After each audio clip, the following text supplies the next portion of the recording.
ధర్మ teachers union ఆవిర్భావ సభకు ముఖ్య అతిథిగా విచ్చేసినటువంటి ప్రొఫెసర్ గంటా చక్రపాణి గారికి మరియు వేదిక మీద ఉన్నటువంటి senior professors Delhi university Tirumali గారికి, మురళీ మనోహర్ గారికి కాకతీయ యూనివర్సిటీ ప్రొఫెసర్ రామయ్య గారికి సోషియాలజీ డిపార్ట్మెంట్ ఉస్మానియా యూనివర్సిటీ, ఇంకా వేదిక మీద ఉన్నటువంటి సౌధా అరుణ వర్ణ నిర్మూలన పుస్తక రచయిత గారికి, ఇంకా కొండ ఆశన్న డాక్టర్ గారికి, లింగమల్లు గారికి, వివిధ ఉమ్మడి జిల్లాల ఇన్ఛార్జీలకు. ఈ సభలోకి వచ్చేటప్పుడు సౌదా గారు జాన్ డ్యూయి ఫోటో పెట్టారు, భలేగా పెట్టారే అన్నారు. సౌదా గారితో అనేది ఏంటంటే, మీకు బాగా ఇష్టమని చెప్పారు, నాకు మీకన్నా బాగా ఇష్టం సార్ జాన్ డ్యూయి గారు. మీరు ఇష్టం అంటే నేను తట్టుకోలేకపోతున్నా, ఎందుకంటే మీకన్నా నేను ఎక్కువ ప్రేమిస్తున్నా జాన్ డ్యూయిని. అందుకని నాకన్నా మీరు ఎక్కువ ప్రేమించొద్దు. ఎందుకంటే మనకి మావో అంటే తెలంగాణలో ఒక విప్లవం. మావోకి గురువు హూషి అని ఉన్నాడు ఒక ఆయన, ఆయనకి గురువు జాన్ డ్యూయి. ఆ హూషి నేర్చుకున్నదంతా అంబేద్కర్ దగ్గర. తెల్లవాళ్ల మీద యుద్ధం చేసిన నల్లవాళ్ళకి అనుక్షణం దిశానిర్దేశం చేసింది జాన్ డ్యూయి. అంబేద్కర్కి, తెల్లవాళ్ల మీద యుద్ధం చేసిన నల్లవాళ్ల నాయకత్వానికి, మావోని సృష్టించిన హూషీని సృష్టించిన జాన్ డ్యూయి. ఇంత అద్భుతమైనటువంటి మూల అన్వేషణ అధ్యయనం సృష్టించిన జాన్ డ్యూయి జన్మదినం పోయిన అక్టోబర్లో ఉండే కానీ ఆ జాన్ డ్యూయి జన్మదినం రోజునే ఈ టీచర్ల యూనియన్ ఆవిర్భావం జరిగితే బాగుండు అని మిత్రులతో అనుకోవడం జరిగింది. కానీ అప్పటికి ఎన్నికల నోటిఫికేషన్ వచ్చింది. అప్పుడు జరపలేకపోయాము, ఇప్పుడు జరిపాము. కానీ విచిత్రంగా 2 సంఘటనలు జరిగినాయి. అప్పుడు జరిపినట్టయితేనేమో ఆకునూరి మురళీ గారు వచ్చేవారు, గంటా చక్రపాణి గారు రాలేకపోయేవారు. ఇప్పుడు జరిపితే ఆకునూరి మురళి గారు రావట్లేదు, చక్రపాణి గారు వచ్చారు. ఇది వారిని అడిగే ఈ జోకుని మీకు చెప్పడం జరిగింది. అప్పుడు కూడా వచ్చేవారు అన్నారు, చాలా సంతోషం. ఎందుకంటే ప్రభుత్వంలో ఉండి యుద్ధం చేయడం చాలా అరుదైన విషయాలు ప్రపంచంలో. అలాంటి ఒక రాడికల్ థింకింగ్ ఉన్న ప్రొఫెసర్ గారు, నేను, రామయ్య గారు, ప్రొఫెసర్ గంటా చక్రపాణి గారు ముగ్గురం ఒకే డిపార్ట్మెంట్ సోషియాలజీ ఉస్మానియా యూనివర్సిటీ. మాకు సత్యనారాయణ గారు అని వారికి కూడా గురువుగారే అనుకుంటున్నాను నేను, మీకు కూడా అట్లా ఒకే డిపార్ట్మెంట్ కావడం కూడా వెరీ హ్యాపీ. ఇక విషయానికి వస్తే, ఇప్పుడు చైనా గోడ అంటే అది సిమెంటు కాంక్రీట్తో కట్టారు కాబట్టి ఒక దేశాలు మరొక దేశం చైనా మీదకి దండెత్తకుండా వేలాది కిలోమీటర్ల గోడ కట్టారు కాబట్టి అవతల వాళ్ళు యువతలకి పోవడానికి వీల్లేదు. మరి ఈరోజు ధర్మ టీచర్స్ యూనియన్ కార్యక్రమానికి 220 మంది టీచర్లు హాజరయ్యారు, కానీ మరో 400 మంది హాజరు కాలేకపోయారు. ఎందుకు హాజరు కాలేదు అంటే, ఇక్కడ శాలువా గోడను కట్టారు తెలంగాణలో. ఏమిటి శాలువా గోడ అంటే, గురజాడ అప్పారావు గారు గురించి శతజయంతి ఉత్సవాలు చేస్తారట ఈ టీచర్స్ ఆర్గనైజేషన్. విజయవాడలో 1982-83లో యూటీఎఫ్ రాష్ట్ర సదస్సుకి సినీ రైటర్ ఆరుద్ర గారిని పిలుస్తారు. వారు కందుకూరి వీరేశలింగం గురించి, గురజాడ అప్పారావు గురించి. గురజాడ అప్పారావు గారు తెలుసా మీ అందరికీ? మంచి అన్నది ఒకవేళ మాల అయితే, మంచి అన్నది మాల అయితే, ఒకవేళ మాల అయితే అది నేను అవుతా అంటాడు ఆయన. ఒకవేళ మంచి అన్నది మాల అయితే, మీరు ఏదైనా పెళ్లి సంబంధానికి పోయి ఈ అమ్మాయి మంచిదైతే నేను చేసుకుంటానండి చెప్పు తీసుకొని కొడతారు. గురజాడ అప్పారావు గారు మంచి అన్నది ఒకవేళ మాల అయితే అది నేను అవుతా అంట. ఆయన గారి శతయంతి ఉత్సవాలు చేస్తారట, ఆరుద్ర గారిని పిలుస్తారట, దేవులపల్లి కృష్ణశాస్త్రి గారిని పిలుస్తారట.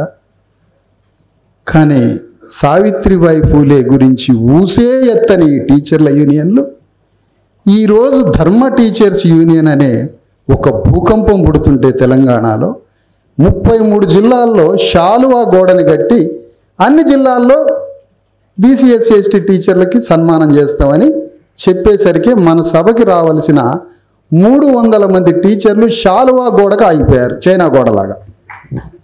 ఇప్పుడు గోడ అంటే బాగానే ఉంది, అది గోడ అంటే సిమెంట్ కాంక్రీట్ కాబట్టి దాటలేము, మరి శాలువాకి ఎందుకు దాటలేము? ఇవే మానసిక సంఖ్యలు అంటే అంబేద్కర్ చెప్పిన మానసిక సంఖ్యలు. ప్రపంచంలో ఎవరైనా సంఖ్యలను బద్దలు కొట్టుకుంటారట, కానీ మన దేశంలో సంఖ్యలని ముద్దాడతారట. ఎంత అద్భుతంగా చెప్పాడు అంబేద్కర్. ఈ శాలువాని ముద్దాడి 300 టీచర్లు ఆగిపోయారు. అందుకని ఈ శాలువా తెరలని అరలని పొరలని చించివేసి ధర్మ టీచర్స్ యూనియన్ తెలంగాణలో ఒక ఆత్మగౌరవ బావుట బీసీ ఎస్సీ ఎస్టీ ఉపాధ్యాయులు ఎగిరించబోతున్నారు. దానికి కావలసిన తాత్విక పునాది చింతనని, తాత్విక పునాది. మీరందరూ టీచర్లంతా ఉద్యోగంలో జాయిన్ అయిన రోజే బ్యాంకులు వచ్చి మీకు ఇల్లు కట్టిస్తూ ఉంటారు. పెద్ద టీచర్లంతా రిటైర్ అయినాక ఇల్లు కట్టుకుంటారు. మరి డిటియు కూడా ఇల్లు కట్టిస్తుంది టీచర్లందరికీ. ఏమి ఇల్లు కట్టిస్తుంది అంటే మీకు బ్యాంకులు అంటే మన బీసీ ఎస్సీ ఎస్టీ టీచర్లు అందరూ తెలుసు కదా, మన అందరి మీద అనేక బ్యాంకులు కొన్ని లక్షల కోట్ల రూపాయల వ్యాపారం చేస్తున్నాయి. బీసీ ఎస్సీ ఎస్టీ టీచర్లు వాళ్ళందరూ సిమెంటు ఇనుముతోటి మీకు ఇల్లు కట్టిస్తున్నారు. మన టీచర్ల లక్ష్యం కూడా, నీ అంతిమ లక్ష్యం ఏంటంటే ఇల్లు కట్టేయడం అంటారు చాలామంది. ఇట్లా ఇల్లు కట్టుకుంటున్నారు. మరి డిటియు కూడా అజరామరంగా 100 సంవత్సరాలు ఈ భూమి మీద ఎట్లా ఉండగలుగుతుంది అంటే డిటియు టీచర్లకు కూడా జ్ఞాన గృహాలు కట్టించబోతుంది డిటియు. ఎందుకు కట్టించబోతుంది అంటే సిమెంట్ గృహమైనా ఏ గృహమైనా చైనా గోడైనా కూలిపోవాల్సిందే. కానీ జ్ఞాన గృహం కూలడానికి భూకంపాలకి, ప్రళయాలకి, సముద్ర ప్రళయాలకి దేనికి లొంగదు. ఇట్లాంటివన్నీ మీ డిటీలు టీచర్స్ అంతా మాట్లాడుకుంటుంటే మీ చర్చల్లో వింటున్న మాటలు ఇవి. నేను ఆ విధంగా ధర్మ టీచర్స్ యూనియన్ జ్యోతిరావు పూలే పాఠాలు చెప్తుంటే ఇక ఏ మాటకి వినట్లే. ఆయన కత్తులతో బెదిరించినా వినట్లేదు, పాఠాలు చెప్తానంటాడు, బెదిరించినా వినట్లేదు. ఒకటే ఒక ఆయుధం, ధర్మం గతి తప్పుతుంది, ధర్మం తలకిందులైతుంది. కాబట్టి ధర్మానికే ప్రమాదం జరగబోతుంది. కాబట్టి మీ కొడుకు చేత నువ్వు పాఠాలు చెప్పియడం బంద్ చేయించాలని అందరూ జ్యోతిరావు పూలే తండ్రి దగ్గరికి పోయారు. శంభూకుడు చదువుకుంటానంటే ధర్మం తలకిందులైతుందని అతన్ని ఆపారు. జ్యోతిరావు పూలే చదువు చెప్తుంటే ధర్మాన్ని అడ్డు తెచ్చారు. ఇంతకీ ధర్మం ఎక్కడో ఆకాశంలో ఉన్నట్టు, ధర్మం ఎక్కడో స్వర్గంలో ఉన్నట్టు, ధర్మం అనే శబ్దం మనమే మాట్లాడకూడదన్నట్టు, అసలు ధర్మం అనేది మనకి సంబంధమే లేదన్నట్టు, ధర్మం అనేది ఎక్కడెక్కడో పెద్ద పైన ఉండే ఆకాశాల్లో ఉన్నట్టు. కానీ ధర్మానికే మనం నాయకత్వం వహిస్తే, అసలు ఆకాశంలో ఉన్న ధర్మాన్ని తీసుకొచ్చి భూమి మీదకి తీసుకొస్తే, అసలు ఆ ధర్మానికే డిటియు టీచర్లు నాయకత్వం వహిస్తే, ఇంకా ధర్మం భయపడేది ఎక్కడ ధర్మానికి? అందుకనే ధర్మానికి నాయకత్వం వహించాల్సింది మనమే. కాబట్టి బాగా పెట్టారయ్యా మీరంతా, ధర్మ అనే పేరు డిటియు టీచర్లంతా మంచి పేరు పెట్టారు, చాలా సంతోషం. ఇకపోతే ఈ వివక్షత విచిత్రం ఏంటంటే మన తెలంగాణలో అన్ని మాట్లాడుకుంటాం కానీ ఇక్కడ ఆచరణ ఉండదు. ఎందుకంటే ఇది ఒక అద్భుతమైనటువంటి డిప్లొమసీ, లౌకికం ఎక్కువ కాబట్టి ఇక్కడ అన్నీ మాట్లాడతాం. ఇక్కడ అసలు మాట్లాడడం కూడా మనకే మాట్లాడడమే కావాలి ఇక్కడ. అంటే ఇక్కడ ఒక ఆదర్శం గురించి మాట్లాడితే చాలా గొప్ప వ్యక్తి అనమాట. అంటే అతను ఎంత గొప్ప వ్యక్తి అంటే ఈ ప్రపంచంలో అతనికన్నా గొప్ప వ్యక్తి లేడు అని అర్థం. మాట్లాడడమే ఇక్కడ. ఒక సినిమా తీసినా, ఒక కథ రాసినా, ఒక ఉపన్యాసం చెప్పినా, ఒక చక్కగా 10 మందిలో మాట్లాడినా అది ఆ ఆదర్శం చాలన్నమాట. దానికి యాక్షన్ ఉండదు ఇక్కడ. మరి వివక్షతకి గురయ్యేవాడు నాయకత్వం వహించాలా ఈ ప్రజలకి? వివక్షతకి గురి చేసేవాడు నాయకత్వం వహించాలా? ఎంత విచిత్రంగా ఉంది అసలు ఈ ప్రపంచం. వివక్షతకి గురవుతున్నాం మనమంతా, 90% ప్రజలం. వివక్షతకి గురయ్యే ప్రజలకి వివక్షతకి గురి చేసేవాడు ఎట్లా నాయకత్వం వహిస్తాడు? ఎంత విచిత్రంగా ఉంది ఇది. గ్రామాలలో ఒక దొర ఇంటికి వర్షంలోనో చలిలోనో ఎండలోనో గదగద వణుక్కుంటా, అయ్యా అయ్యా నీ దండం పెడతాయా, నాకు ఈ సహాయం చెయ్యయ్యా అని దొరల వాకిట్లో ఎక్కడో నిలబడి వంగి వంగి దండం పెట్టినట్టుగా ఈ బీఈడీ చేసిన టీచరు, ఎంఏ బీఈడీ చేసిన టీచరు, మాల టీచరో మాదిగ టీచరో బీసీ టీచరో తన భుజాలని ఉంచుకొని కాగితాలు చేతులు పట్టుకొని ఓ యూటీఎఫ్ఓ ఓ పిఆర్టీయూలో ఉన్న రెడ్డి కమ్మ టీచర్ల దగ్గరికి పోయి అయ్యా నా పని చేయ అని వంగిపోతున్నాడు. ఆ గ్రామంలో మన అయ్యలు తాతలు ఏ విధంగా అడిగినరో దొరల దగ్గర, నీవు కూడా ఎంఏ బీఈడీ చేసి ఈ దొర దగ్గర నువ్వు కూడా అదే సహాయానికి పోతున్నప్పుడు మన బీసీ ఎస్సీ ఎస్టీ ఉపాధ్యాయుల ఆత్మగౌరవం అంతా మంటలో కలిసిపోయింది ఆ ఒక్క సీన్కే, ఆ దెబ్బకే. అంటే వివక్షతకి గురి చేసేవాడు మనకు నాయకుడు అవుతున్నాడు. ఆంధ్ర వాళ్ళ వివక్షత, ఆంధ్ర వాళ్ళ వివక్షతకి మన మీద వివక్షత, మన మీద వివక్షతకి గురి చేసేవాడు ఆంధ్ర వాళ్ళ మీద పోరాటానికి నాయకత్వం. ఎవరు నాయకత్వం వహించాలి? 50 ఏళ్ళు ఆంధ్ర వాడు వివక్షతకు గురి చేస్తే ఆ ఒక్క పిలుపు 24 గంటల్లో 5 రోజుల్లో నెల రోజుల్లో తెలంగాణ గడ్డ మీద ఉన్న 3.5 కోట్ల మందికి ఎక్కించారు. కానీ 2000 సంవత్సరాల వివక్షత మన మీద, దాని మీద తిరుగుబాటు చేయడానికి ఎన్ని వందల సంవత్సరాలు. ఇప్పుడు జ్యోతిరావు పూలే పుట్టి 150 ఏళ్ళు, ఇంకా మనలోకి ఉద్యమం రాలే. వాళ్ళు సృష్టిస్తే వారం రోజులు సృష్టించారు ఆంధ్ర వాళ్ళ మీద పోరాటానికి. ఎందుకు? తెలంగాణ రాష్ట్రం ప్రత్యేకంగా ఏర్పడితే ఇది సోవియట్ రష్యా అయిద్దని. వివక్షత గురి చేయొచ్చు కాదనట్లే, కానీ మన మీద జరుగుతున్న 2000 సంవత్సరాల వివక్షతని బద్దలు కొట్టి మన విముక్తి ప్రదాతలైనటువంటి లెగసీ ఒకటి ఉంది కదా. ధర్మం అంటే ఏంటి? ధర్మం అంటే ఏంటి? ఏంటి అసలు ధర్మం అంటే? వారసత్వ జ్ఞానం. వారసత్వ జ్ఞానం. శరీరం నుంచి శరీరం జెనెటిక్గా పుడుతూ ఉంది. మరి ఆలోచనకి వారసత్వం ఏంటి? ఆలోచనకి లెగసీ ఏంటి? అసలు వారసత్వం ఏంటి? నీ పూర్వీకుడికి మార్గం ఏంటి? నీ పూర్వీకులు నువ్వెట్లా బతకాలను ఒక దారి చూపిపోతున్నారే. ఒక శక్తివంతుడైనటువంటి వ్యక్తి తిరుగుబాటు చేస్తే ఒక యుగానికి ద్రోవమై కూర్చుంటుంది. ఒక యుగం బతకొచ్చు. ఒక శక్తివంతుడైన వాడు రాజీ పడితే ఒక యుగం మీద భూమి మీద ఉన్న కోట్ల మంది మరణించవచ్చు. ఎందుకు రాజీ పడుతున్నాడు ఇతను ఒక శక్తివంతుడైన ఒక టీచర్ రాజీ పడితే కాంప్రమైజ్ అయిపోతుంది భూమి అంతా. ఆ భూమి మీద మనం బతికే విలువలన్నీ తారుమారై పులి నోట్లోకి మనం పోయే విలువల్లోకి వెళ్ళిపోతున్నాం. అంటే మనం అందరం చనిపోతాం. కానీ ఒక్క తిరుగుబాటు బయలుదేరితే ఒక యుగంలో ఉన్న మానవ కోట్ల మంది ప్రజలు విముక్తి అవుతారు, జస్ట్ ధర్మం తెలియకపోబట్టి.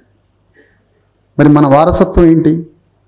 సావిత్రిబాయి ఫూలేనే కేంద్ర ప్రభుత్వంలో మానవ వనరుల శాఖ మంత్రి అయితే స్మృతి ఇరానీలాగా, సావిత్రిబాయి ఫూలేనే భారత ప్రభుత్వంలో విద్యాశాఖకు సంబంధించిన మానవ వనరుల కేంద్ర మంత్రి అయితే సావిత్రిబాయి ఫూలే భారతదేశంలో ఉన్న 70 కోట్ల మంది బీసీ ఎస్సీ ఎస్టీలంతా అమెరికా పోయి బతికేటోళ్ళు, లేదా దేశాన్ని అమెరికా చేసేటోళ్ళు.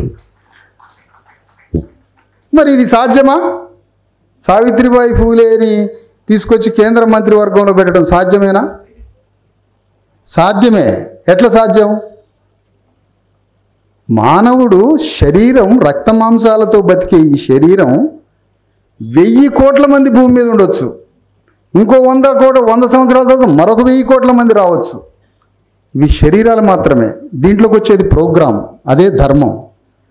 సావిత్రిబాయి ఫూలే ఆలోచన కలిగిన ఏ శరీరమైనా, ఏ మహిళైనా పోయి ఆ కేంద్ర మంత్రివర్గంలో కూర్చుంటే సావిత్రిబాయి ఫూలే మంత్రి అయినట్టే. ధర్మాన్ని అనుసరించడమే. ఇవో బ్రాహ్మణుడు చేస్తున్న పని అది. బ్రాహ్మణ ధర్మం లేకుండా బతికిన బ్రాహ్మణుడు ఉన్నాడా భూమి మీద? మరి సావిత్రిబాయి ఫూలే, జ్యోతిరావు ఫూలే, సాహు మహారాజు, అంబేద్కర్ ధర్మం తెలిసి బతికిన వాళ్ళు ఉన్నారా మన దాంట్లో ఎవరన్నా? వారికి 3 ఏళ్ళప్పుడే జంధ్యం వేసి సంకల్పం చెప్పి ఇవన్నీ చెప్పి వారిని ఆ ధర్మంలో బతికిస్తుంటారు 3-4 ఏళ్లకే. అంటే వాళ్ళ శరీరాలు తిత్తులు మాత్రమే. కార్యక్రమాన్ని 5000 సంవత్సరాల నుంచి మోసుకొచ్చి ఆ శరీరాల్లోకి పంపితే అవే శరీరాలుగా మారుతూ ఉంటాయి ప్రతి యుగానికి, తరానికి. మరి మన సంగతి ఏంటి? మనది ఏంటంటే ఇల్లు కట్టడం లక్ష్యం. మా జీవితంలో ఇల్లు కట్టాలా. మిమ్మల్ని నేనేమనట్లే. మన టీచర్లలో కొద్దిగా రియల్ ఎస్టేటు, కొద్దిగా చిన్న చిన్న వ్యాపారాలు, చిట్ ఫండ్స్, కొద్దిగా ఇవి కూడా వచ్చినాయి. వీటికి కారణం మనం కాదు. పాఠం చెప్పకుండా, చదువు చెప్పకుండా రియల్ ఎస్టేట్ వ్యాపారం చేస్తూ, చిటీలు కట్టిస్తూ మన మీద నాయకత్వం వహిస్తున్న రెడ్డి, కమ్మ, వెలమ టీచర్లు మనకు నేర్పుతున్న అవలక్షణాలు అయ్యి. మనకు లేవు అసలు ఈ లక్షణాలు. మనం లేస్తే భయభక్తులతో పాఠం చెప్పడానికే పోతాం. అందుకని ఈ ధర్మం తెలవకపోతే ఎట్లా నాన్న? ధర్మం తెలవాలిగా. ధర్మం తెలవకుండా నువ్వు బతకడం వృధా కదా. ధర్మం తెలవకుండా బతుకుతున్నావు అంటే నువ్వు యాంటీ ప్రోగ్రామ్ అని, నువ్వు వ్యతిరేకమని, అంటే తల్లి బిడ్డను చంపినట్టుగా నువ్వు జాతిని చంపుతావని అర్థం. అంటే చూడగలగడా, దర్శనం చేసుకోవాలి. భూమి మీద మనం కొన్ని విషయాల్ని దర్శనం చేసుకోవాలి కదా. అందుకని ఎవరో మహానుభావుడు సత్యం తెలవకుండా నువ్వు బతుకుతున్నావు అంటే ఎందుకు నువ్వు బతికేది? ఉరిపెట్టుకొని సావడం బెటరు. అంటే నువ్వు చూడలేకపోతున్నావు. ఏ సత్యాన్ని అయితే చూడాలో చూడలేకుండా పోతున్నావు. ధవళేశ్వరం గోదావరి నది మీద ఆనకట్ట కట్టినటువంటి సరార్థన్ కాటన్ని దేవుడుగా కొలుస్తున్నారు ఉభయ గోదావరి జిల్లా వాళ్ళు. బ్రాహ్మణుల నుంచి, వెలమల నుంచి, కమ్మల నుంచి, రెడ్లంతా, మొత్తం అగ్రకులాలంతా జొన్నలు పండించుకునే మా భూముల్ని, సిరి సంపదలు పండించే ఆనకట్ట కట్టిందని ఆయన సమాధి ఆడందో ఎత్తుకున్నారు. పోయి లండన్లోనే ఉంటే ఆడికి పోయి సంకల్పాలు చెప్పుకొని వచ్చారు. మరి 1850లోనే లార్డ్ మెకాలే 3 రకాల ప్రాంతాల్లో పర్యటించి బ్రిటిష్లో పార్లమెంటులో ఒక బడ్జెట్ని కేటాయించుకొని వచ్చి బొంబాయి ప్రావిన్స్లో, మద్రాస్ ప్రావిన్స్లో, కలకత్తా ప్రావిన్స్లో అసలు ఎవరెవరికి విద్య అందుతున్నది, ఎవరెవరికి విద్య అందుతున్నది ఒకసారి ఎంక్వైరీ చేసిరా లార్డ్ మెకాలే అని పంపిస్తే 6 నెలలు తిరిగిందట. ఆయన ఇచ్చిన రిపోర్టు బ్రిటిష్ పార్లమెంట్కి ఒక్క బీసీ ఎస్సీ ఎస్టీ శూద్రుడు ఒక అక్షరం ముక్క నేర్చుకున్నాడు ఒక్కడు లేడు దేశంలో అని రిపోర్ట్ ఇచ్చాడు. అందుకని ఇప్పుడు లార్డ్ మెకాలే శత్రువు అని చెప్తారు వాళ్ళంతా. లార్డ్ మెకాలే ఏమో మీకు శత్రువు, ఎందుకంటే ఆయన బ్రిటిషోడు కాబట్టి. మరి సరార్థన్ కాటన్ మాత్రం భూములకి నీళ్లు బారిచ్చిన ఆయన బ్రిటిషోడు, ఆయన మాత్రం దేవుడు. ఏం న్యాయం చెప్పండి ఇది? ఈ న్యాయం గురించి మాట్లాడకపోతే ఎందుకు మన జీవితం చెప్పండి? Very simple. CP Brown, Charles Phillips Brown, Kadapa collector, Telugu భాషని ఏదో సరి చేస్తే ఆయన దేవుడై కూర్చున్నాడు. ఆయన సమాధి కోసం యార్లగడ్డ లక్ష్మీప్రసాద్ లండన్ పోయి ఆయన సమాధి ఆడందో ఎత్తుక్కొని వచ్చాడు. కానీ లార్డ్ మెకాలే పార్లమెంటుకి బీసీ ఎస్సీ ఎస్టీ అణగారిన వర్గాలు ఒక్కడు చదువుకున్నవాడు లేడు. ఎక్కడైతే అగ్రకులాలకి చదువులు చెప్పే పీఠాలు ఉన్నాయో ఆ పీఠాలు బద్దలైతే కానీ విద్య ప్రజాస్వామ్యం కాదు ఈ దేశంలో. ఆ విద్య ప్రజాస్వామ్యం అయితే కానీ వీళ్ళకి విముక్తి దొరకదని రిపోర్ట్ ఇచ్చి mathematics, physics, chemistry, zoology, psychology, humanities మొత్తం యూరప్, అమెరికాలో ఉన్న శాస్త్రాలను తీసుకొచ్చి మనందరి చేతులు పెట్టినోడు లార్డ్ మెకాలే. ఈ సత్యం మాట్లాడొద్దా అంటున్నా? ఈ ఆర్గ్యుమెంట్ చేయొద్దా? ఆర్ఎస్ఎస్ అయినా లార్డ్ మెకాలే శత్రువు అంటాడు, ఆర్ఎస్యు అయినా లార్డ్ మెకాలే శత్రువు అంటాడు. ఇంకో విషయం ఏంటంటే మరి మీరేమంటారంటే ఎవరు ఆ లార్డ్ మెకాలే అని, మనం మైకేల్ జాక్సన్ తెలుసు మనకి. ఇప్పుడు ఎవరు పిచ్చివాళ్ళు అంటాను ఇక్కడ ఏం లేదు కథ. ఇప్పుడు ఈ ధర్మం చెప్పాలని నా బాధ ఏంటంటే ఈ ధర్మం చెప్పాలి. ఈ ధర్మం చెప్పడం ప్రోగ్రామ్ చేయడం ఏడా.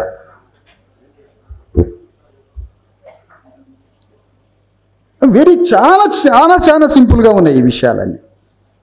ఫిజిక్స్ని తీసుకొచ్చి మనకు చెప్పడం.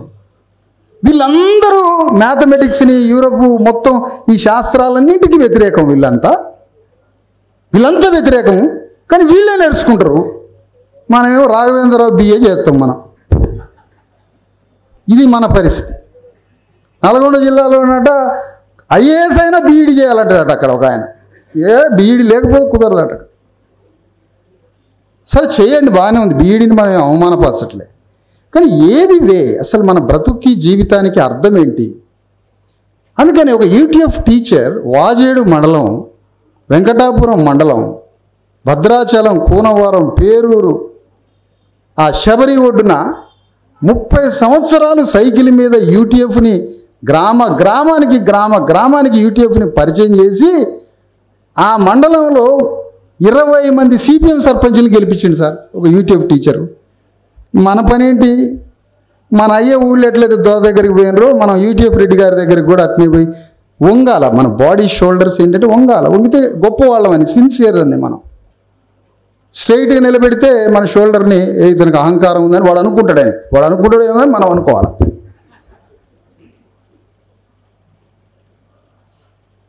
అందుకనే ఇదంతా ఏం జరుగుతుంది అని అంటే ఈ సౌకర్యాలు, ఈ 2 బెడ్రూమ్ల ఇల్లు, 4 ఒక ఇండ్లు, సౌకర్యాలు, కంఫర్ట్స్.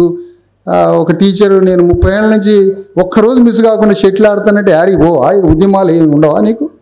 30 ఏళ్ళ నుంచి నేను షటిల్ ఆడుతాను సార్, ఒక్కరోజు మిస్ కాలేదు అంటాడు ఈ నాగర్ కర్నూలు టీచర్. అంటే ఇంక నువ్వు నా మీటింగ్ కూడా రావా?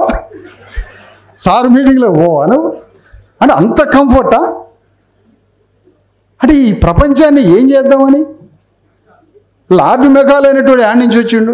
మళ్ళీ పైకి తీరి అంటాడు కదా, ఆ ధవళేశ్వరం మీద కట్టిన ఆయన ఎందుకు పొగుడుతున్నావా, సరార్థన్ కాటన్ ఎందుకు పొగుడుతున్నావు అంటే వాళ్ళు చెప్పే సమాధానం చూడండి. బ్రిటిష్ ఈస్ట్ ఇండియా కంపెనీ శత్రువు, కానీ అందులో ఉద్యోగస్తుడు శత్రువు అంటే మా లార్డ్ మెకాలే కూడా ఉద్యోగస్తుడే. ఇప్పుడు ఒప్పుకుంటావా? మన జీవితాలని మార్చాడు లార్డ్ మెకాలే. లక్షల ఎకరాల భూమి ఉన్న ఒక జమీందారుకి, ఆ గ్రామంలో అంటరాని వాడికి ఇద్దరికి IPC ఇండియన్ పీనల్ కోడ్ చట్టం ఇద్దరికి ఒకటే అని ప్రతిపాదించినవాడు లార్డ్ మెకాలే. అతను రిపోర్ట్ ఇస్తే దాని పునాదిగానే అసలు భారతదేశంలో ఏదో 3వ వాయిస్ వస్తుందా ఇందిరా పోండి అన్నాడట బ్రిటిష్ వాడు. 3వ వాయిస్ ఒకటి ఏంది అని అంటే అదే జ్యోతిరావు ఫూలే వాయిస్. అట్లా ఒక్కొక్క ప్రకంపనలు సమాజంలో, ఒక్కొక్క ప్రకంపనలు. ఈ ప్రకంపనలతోటే సమాజంలో మనకు తెలియవు. ఈ ప్రకంపనలు కంటికి కనపడవు. ఆలోచనల ప్రకంపనలు. ఒక విత్తనం నుంచి, ఒక చెట్టు నుంచి ఎన్ని రూపాలైతే వస్తాయో ఆలోచనల గర్భం ఇది. ఆలోచనల గర్భం ఇది. ఈ ఆలోచనల గర్భం జ్ఞానవంతులైన మనుషుల్ని కంటూ ఉంటుంది. అది గర్భం. మనకు వద్దా ఆలోచనలు? 6ంటికి ఇంటికి పోవాల్సిందేనా? అర్జెంటుగా ఎవడు పొమ్మండి మిమ్మల్ని ఇంటికి? 6ంటికి రాజ్యాంగం రాసి ఉందా? ట్రాఫిక్ కాడ ఆగి తీసుకో, ట్రాఫిక్ సిగ్నల్ కాడ ఆగల కర్ర తీసుకొని. యాడికి పోతారా మీరు 6 గంటలకి ఇంటికి? అంటే ఈ మొత్తం మహనీయుల యొక్క పండ్లు పొలాలు తిని అర్జెంటుగా ఇంటికి పోవాల్సిందేనా? పెద్ద టీవీ ముందు కూర్చోవాలనా? మరి అగ్రవర్ణాలు UTF టీచరు సైకిల్ వేసుకొని వాజేడు మండలంలో 20 గ్రామాల సర్పంచుల్ని గెలిపించి, ఒక పార్లమెంటు సభ్యుడిని గెలిపించి రాజ్యం తీసుకొచ్చిండయా. ఒక టీచరు రాజ్యం తీసుకొచ్చిండు. అంబేద్కర్ ఆశించింది ఏంటంటే టీచర్ నుంచి, నువ్వు విద్యావంతుడు అయినవు, నా పండు తిన్నావు, నువ్వు శక్తిమంతుడు అయినవు, నీకు భారత రాజ్యాంగం అనే ఖడ్గాన్ని ఇస్తున్నా, అశోక ధర్మచక్రాన్ని ఇస్తున్నా, 2300 సంవత్సరాల క్రితం నీవు శిశునాగుడి బిడ్డవి, బింబిసారుడి బిడ్డవి, సామ్రాట్ అశోకుడి బిడ్డవి. నీ రాజ్యం ఉండే, ఒకనాడు నీ రాజ్యం ఉండే ఈ దేశంలో, తిరిగి ఆ రాజ్యాన్ని తెచ్చుకో అని ఈ టీచర్కి చెబుతున్నాడు అంబేద్కర్. అదే అశోక చక్రం. అది కూడా మంది కాదట. మాది జాతీయ జెండా మీద మనకు సంబంధం లేదంటాడు మనోడు. అది మనదే. నీ రాజ్యాన్ని నీకు ఇండైరెక్ట్ లాంగ్వేజ్లో చెప్తున్నాడు అంబేద్కర్, నీ రాజ్యం ఉందని. ఈ పని అంతా టీచర్లే చేయాల్సింది. బెంగాల్లో రాజ్యం తెచ్చింది టీచర్లే, చాలామంది టీచర్లే రాజ్యాలను తెచ్చింది. ఉత్తరప్రదేశ్లో టీచర్లే. మనం కూడా టీచర్లమే. మనం టీచర్లం అందరం కలిసి చేయాలి ఈ పని అంతా. అందుకనే ఒక త్రిసూత్రం. ఒకటి హక్కుల కోసం యాజిటేషన్. తిరుమల గారు ఏమన్నారు, అసలు మన గురించి ఆలోచించే పరిస్థితే రానియద్దు స్టేట్. టీచర్లు వాళ్ళకి అన్ని ప్రొవిజన్స్ చేయాలి. అది సాధ్యం కాదు గవర్నమెంట్. ఓకే, ఇల్లు కావాలంటే మేము ఫిలాసఫీ చెప్తామంటే కూడా ఇప్పుడు రానియడు, అది కరెక్టే. ముందు నీ హక్కుల కోసం పోరాడాలి, బాగానే ఉంది. ఈ హక్కులతో పాటుగా నీ ధర్మం ఏంటి? ఆ ధర్మాన్ని తీసుకుపోవాలి కదా. ఏ పేపర్ చూసినా టీచర్స్ యూనియన్ పేర్లన్నీ, నర్సిరెడ్డి, యాదవ్ రెడ్డి, ఇలాంటి ఉద్యమాలు వచ్చినప్పుడు అమ్మ మేలుకుంటాను రా వీళ్ళు. అందుకని ఎవరో జంగయ్య అనే ఒక పిచ్చోడిని పెట్టాలి, బీసీనో ఎస్సీనో.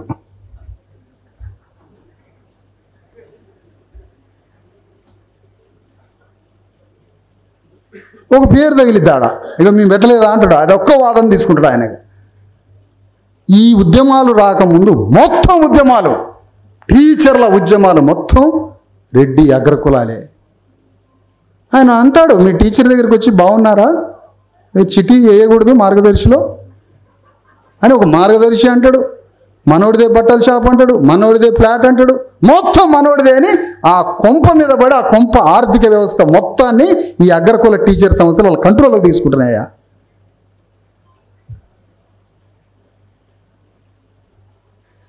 అంటే మన జీవితాన్ని ధర్మం తెలియక మన జీవితం మొత్తాన్ని ఇంకోళ్ళకి హ్యాండ్ ఓవర్ చేస్తాను. అదే బానిసత్వం అంటే.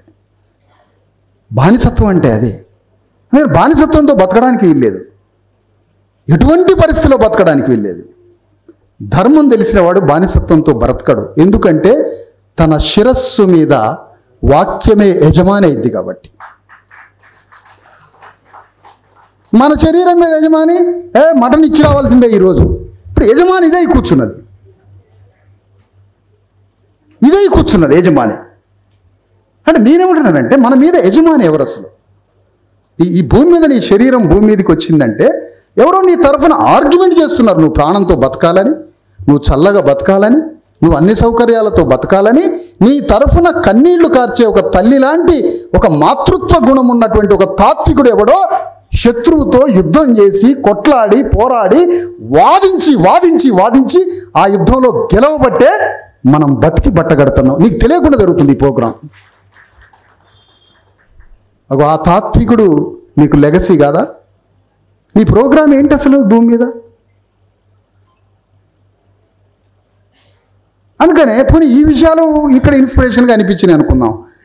ఇక్కడి నుంచి బయటికి పోగానే మళ్ళీ మామూలు అయిపోతుంది. ఎందుకో తెలుసా? మన మీద ఉద్యమం లేదు కాబట్టి. మనకు ఈ పోరాటాల్లాగా అనిపిస్తున్నాయి. వాళ్ళ కార్యక్రమాలేమో ఈ ఫంక్షన్లలాగా అనిపిస్తాయి. 3:30కి లేచి సంకల్పాలు మొదలు పెడతారు. అయ్యో వాళ్ళకి ఒక ఉద్యమం అన్నమాట అది. అందుకని ఈ ధర్మ అనేటువంటి పదం బలిగా పెట్టారు టీచర్లంతా. మీ అందరూ ఈ పేరు పెట్టినందుకు ధన్యవాదాలు చెప్తున్నా మీ అందరికీ. అట్లా ఈ ధర్మ అనేటువంటి ఈ ధర్మానికి మనమే నాయకత్వం వహించడం, ధర్మం అనే పదాన్ని మనమే వాడడం, ధర్మాన్ని మనమే తీసుకోవడం. 90% మంది బీసీ ఎస్సీ ఎస్టీలో తెలంగాణ గడ్డ మీద రాజ్యాన్ని తెచ్చుకోవడానికి కావాల్సినటువంటి పునాదుల్ని, తాత్విక ఆలోచనలని వెదజల్లాల్సింది టీచర్లు కాదు, 100% టీచర్లు కాదు. అందుకనే టైము, మనకున్నటువంటి అవకాశాలు వీటన్నింటినీ కలబోస్తే రాజ్యం వస్తుందయ్యా. ఇక్కడ రాజ్యం వచ్చింది అంటే అర్థం మనం బ్రతుకుతాం, 1000 సంవత్సరాలు మనం బ్రతుకుతాం అని అర్థం. రాజ్యం వచ్చింది అంటే, రాజ్యం లేదు అని అంటే నీ వ్యతిరేక శక్తులు అవతలు ఉన్నాయని అర్థం. అవి కబళిస్తూ ఉంటాయి, నిన్ను కబళిస్తూ ఉంటాయి. అందుకని ఈ ధర్మబద్ధమైనటువంటి ఈ ధర్మ టీచర్స్ యూనియన్ DTU తాత్వికంగా తయారు చేయడము,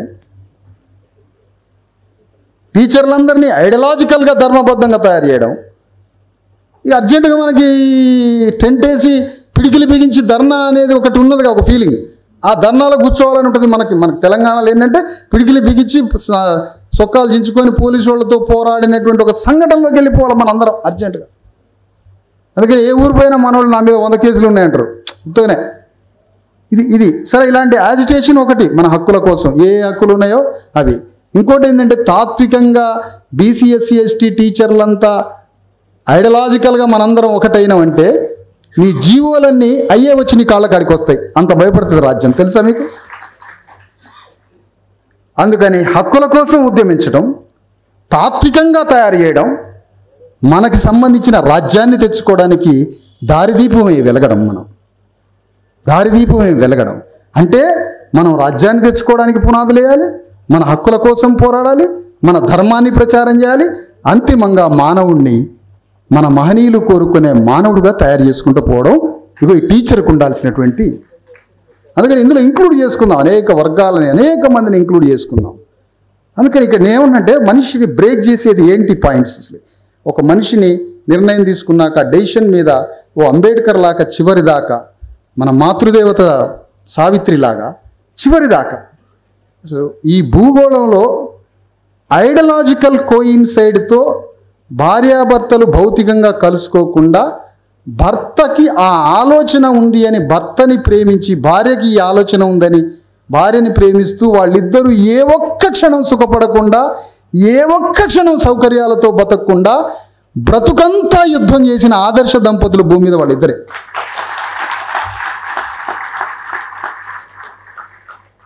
జ్యోతిరావు ఫూలేని చంపడానికి వస్తే ఎంత ఇస్తారయ్యా నీకు నన్ను చంపితే అంటే 100 రూపాయలంటే, ఆ 100 రూపాయలతో నీ కుటుంబం మంచిగా 4 రోజులు బతికిద్దంటే నన్ను చంపేయి అన్నాడు.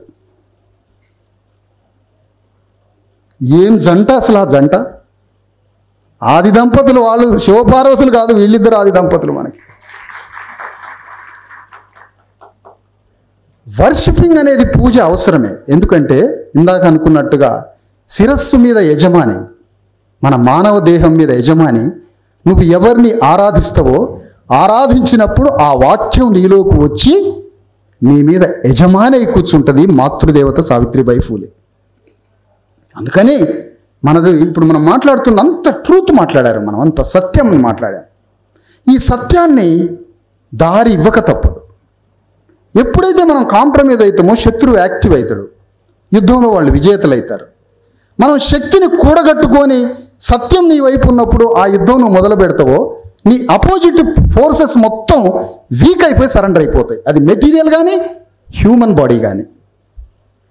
ఇవి తెలుసుకోవాలా, సమాజంలో ఈ ఇంటలెక్చువల్ విషయాలను తెలుసుకోవాలి. మనం పాఠాలు చెప్పడం రావాలి, అన్నీ రావాలి, ముందు చూపు కూడా ఉండాలి. ముందు చూపు ఉండాలి. రెడ్డి ఆయన ఎక్కడో కంపలల్ల భూమిని కొంటాడు 40 ఏళ్ల క్రితం. కంపలల్ల కొని దాన్నే 1000 రూపాయలకి ఎకరం కొని ఆ 1000 రూపాయలకి ఎకరం కొన్నదాన్ని నీకు 1,00,000 రూపాయల గజం అమ్ముతాడు. ఏంటంటే ఆయనకు ముందు చూపు. మన టీచర్ నా కంపల్లో చూపిస్తే నన్ను చంపడానికి తీసుకొచ్చావురా అంటాడు. నీళ్ళు నిప్పులు లేని కాడికి తీసుకొచ్చినావు, నన్ను చంపుతావా ఏంది ఇక్కడ అంటే తీసుకపోయినవాడు కుట్ర చేస్తాడు అనుకుంటున్నాడు. ఈ రెడ్డి ఆయన తీసుకపోతారు, ఇది ఎప్పటికైనా బంజారా హిల్స్ అయిద్ది అంటాడు. ఆయన ముందు చూపు, మన వాళ్ళది మందు చూపు. నేనేమంటున్నానంటే ఇప్పుడు నేను ఈ జోక్ కూడా వేయకపోతే నా ఉపన్యాసం వినరు అని భయపడి ఈ జోక్ వేసిన. ఏం చేయాలి? ఎన్ని కష్టాలు ఇప్పుడు తెలంగాణ వాళ్ళని మెప్పియాలంటే. గజ్జలు కట్టుకొని పాటలు పాడటమో మాకు రాదు, మరి ఎట్లా? ఇందులోనే ఒక జోక్ ఎత్తుక్కోవాలి నేను. అందుకని 2-3 జోకులకి ఇందులో స్థలాన్ని ఇవ్వడం జరిగింది. ఈ విధంగా మనందరం కలిసి ఒక ధర్మాన్ని యజమానిగా మన మీద పెట్టుకుంటే ఆ ధర్మంతో 10 మందిని కలిసి ఉద్యమించడం కానీ ఆ ధర్మాన్ని వ్యాప్తి చేసేటప్పుడు అందులో ఆనందం కలిగిద్ది, మనకి సంతోషం కలిగిద్ది. అందుకని ఈ ధర్మ టీచర్స్ యూనియన్ మీరందరూ ఈ భావాలతో మీరందరూ ఉన్నారేమో అనుకుంటారు. నేను అంటే మీరందరితో చర్చిస్తుంటే ఈ భావాలు కనిపించినాయి, అవి మీకు క్లియర్ చేస్తున్నాను నేను. ఈ మీ భావాలు ఇవన్నీ మీకు చెప్తున్నాను అనమాట. ఇవన్నీ కలిగి ఉన్నారు కదా మీరని. ఆ రకంగా ఈ ధర్మ టీచర్స్ యూనియన్ తెలంగాణ గడ్డ మీద లక్షలాది మంది టీచర్లని ఇంటింటికి పోయి ఆర్గనైజ్ చేయండి. మీరు సాయంత్రం 6ంటికి వచ్చిర్రంటే ఒక్క టీచర్ ఆర్గనైజ్ కాడు, మీకు ఒక్క టీచర్ కూడా మీ మాట వినడు. మీరు 6 గంటల నుంచి అర్ధరాత్రి 11, 12 దాకా ఈ ధర్మం కోసం పనిచేయండి, టీచర్లు తయారవుతారు. పొద్దున్నే 5 గంటలకి పని చేయండి లేచి, అప్పుడు టీచర్లు తయారవుతారు. అప్పుడు యూటీఎఫ్ టీచర్లు 20-30 మంది ఎంపీటీసీలు అయినారు. పీఆర్టీ వాళ్ళు అయితే ఇంక అయితేనే ఉంటారు. వీళ్ళు ఇట్లా అవుతారు, వాళ్ళు అట్లా అవుతారు. ఇద్దరు లక్ష్యం మనల్ని అంతం చేయడం. కాబట్టి బీసీఎస్సీ ఎస్టీల ఆత్మగౌరవం, ఆత్మగౌరవం అంటే ఇది ఫ్యాషన్ అయిపోయింది వర్డ్. ఆత్మగౌరవం అంటే ఫస్ట్ ఆత్మ ఉండాలిగా, దాన్ని గౌరవించాలంటే. ఆత్మ ఉంటే దాన్ని గౌరవించవచ్చు. మరి ఆత్మ ఎక్కడి నుంచి వస్తుంది? నీ లెగసీని, నీ వారసత్వాన్ని కొనసాగిస్తే అది సోల్గా తయారై ఆ సోలే నిన్ను నడిపిస్తుంది. ఆ సోల్ని గౌరవించడమే ఆత్మగౌరవం. ఇప్పుడు మన ఆత్మగౌరవం ఏంటి అంటే, ధర్మ టీచర్స్ యూనియనే మన బీసీఎస్సీ ఎస్టీ ఉపాధ్యాయుల మనల్ని ప్రేమించే వారు ఉంటే గురజాడలాగా వారు ఉంటే, బీసీఎస్సీ ఎస్టీలని ప్రేమించేవారు ఒకవేళ ఉంటే వారు కూడా మన దాంట్లోకి రావచ్చు. మళ్ళీ ఈ మాట అన్నా కోపం వాళ్ళకి. ఒక్క డెమోక్రాటిక్ ఫార్వర్డ్ క్యాస్ట్ అని రాయనంత వరకు వీళ్ళు వేరా, వీళ్ళు వద్దా, ఇప్పుడు అది కూడా పెట్టడం జరిగింది. ఇప్పుడు ఎంతమంది వస్తారో, ఎంతమంది సపోర్ట్ చేస్తారో కూడా చూడాలి మనం. ఆ విధంగా ఒక ఐడియాలజికల్గా లీడర్షిప్ చేయండి. మీరు మీ మండలంలో ఉన్న, మీ జిల్లాలో ఉన్న వందలాది మంది బీసీఎస్సీ ఎస్టీ టీచర్లకి నాయకత్వం వహించండి. డిఈఓ దగ్గరికి, ఎంఈఓ దగ్గరికి, జిల్లా పరిషత్ చైర్మన్ దగ్గరికి, స్టేట్ కమిషనర్ దగ్గరికి నా ప్రజల హక్కుల సంగతి ఏంటి అని బీసీఎస్సీ ఎస్టీ టీచర్లే పోయి యుద్ధం చేసి మన వాళ్ళకి పనులు చేసి పెట్టే నాయకులు గండయ్య. రెడ్ల దగ్గర పాదాల కింద పడకుండా నాయకత్వం వహించి ఆ నాయకత్వంలో క్షత్రియుడు పొందే ఆనందాన్ని పొందండి. క్షత్రియుడు అంటే బ్రాహ్మణ క్షత్రియుడు కాదు, మనం కూడా క్షత్రియులమే. అందుకని ఇదే ధర్మం అంటే. ఇలాంటి ధర్మాన్ని కొనసాగించే మరి డిటియు పేరు మీద ఇంత గొప్ప టీచర్స్ యూనియన్ని ఆవిర్భవింప చేస్తున్నందుకు మీ అందరికీ ఈ ఆవిర్భావ సన్నాహ కమిటీ నాకు కూడా మాట్లాడే అవకాశం వారికి కల్పించినందుకు వారికి ధన్యవాదాలు. ఇంత చక్కటి అవకాశం నాకు ఇందులో మరి కల్పించినందుకు వారికి ధన్యవాదాలు. తర్వాత ఈ ఆవిర్భావానికి ఘంటా చక్రపాణి గారు పెద్దలు ఎప్పుడో డర్బన్ పోయినప్పుడు కూడా అక్కడ అద్భుతమైనటువంటి వాక్యాన్ని అక్కడ కూడా నినదించిన దగ్గర నుంచి ఇప్పటి వరకు లోపట అంతర్మదనం, అంతర్యుద్ధం, ఓ కలల ప్రపంచాన్ని స్వప్నిస్తున్నటువంటి మన రాజ్యం రావాలనే చక్రపాణి గారి స్వప్నం. ఆ స్వప్నాన్ని సాకారం చేయాల్సిన బాధ్యత కూడా మన మీద ఉంది. తిరుమలి గారు చరిత్రలో ఢిల్లీ యూనివర్సిటీలో ప్రొఫెసర్. తిరుమలి గారు ఆయన గ్రంథాలు మనం చూడలే గ్రంథాలు. ఈ చరిత్ర యుద్ధాలు మనం చూడం, కానీ ఈ సలార్ సినిమా బాహుబలి కావాలా, ఆయన రాసిన చరిత్ర పుస్తకం మాత్రం వద్దు. ఇది ఒక విచిత్రమైన పరిస్థితి మనది. ఢిల్లీ యూనివర్సిటీ ప్రొఫెసర్ గారు, ఢిల్లీ యూనివర్సిటీలో ప్రొఫెసర్. వంశరాజులు వారి కమ్యూనిటీ. కొంతమంది విధవులు మాట్లాడటం రాక వాగుతుంటారు పిచ్చగుంట్ల అని. ఆ పిచ్చగుంట్ల కులంలో పుట్టి ఢిల్లీ యూనివర్సిటీలో ప్రొఫెసర్ అయ్యిండు.